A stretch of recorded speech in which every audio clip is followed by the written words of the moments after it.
Iran says it has no doubt the 3 US citizens arrested last July near its border with Iraq are spies. Tehran has called on Washington to arrange a prisoner swap to secure their release. So let's find out more from Baman Kalbasi, who's based in Washington, for our Persian section. Baman, well, I suppose the first thought that occurs is that Iran is possibly using these 3 Americans as a bargaining tool to try to get Washington to soften its stance about new sanctions.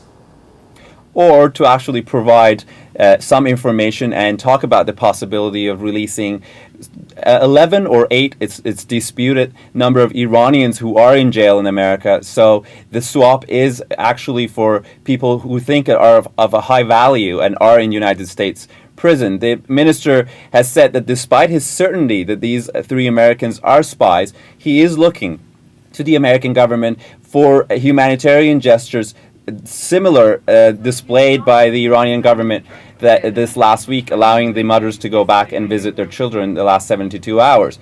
And this is really not the first time. President Mahmoud Ahmadinejad brought this up back in February in an interview with State TV when he talked about how if they brought our people, we will give them theirs, which seems that has been the consistent line coming out of Tehran, that there are people in America they are interested to get back and they are prepared to talk about it.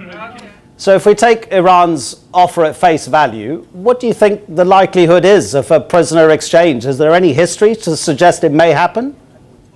Well, it has happened. I'm not sure if Americans have ever directly swapped prisoners with Iranians. It has happened in Lebanon. There's a history of that kind of talk. But the American Foreign Ministry or State Department is sticking to the fact that they are demanding their release, and they think these charges are ridiculous, and they're not talking about a prisoner swap at this point. Baman Kalbasi, thank you very much.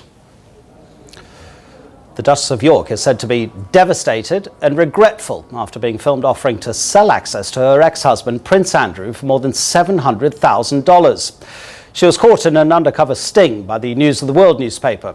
The newspaper says the Prince, who is a UK trade representative, knew nothing about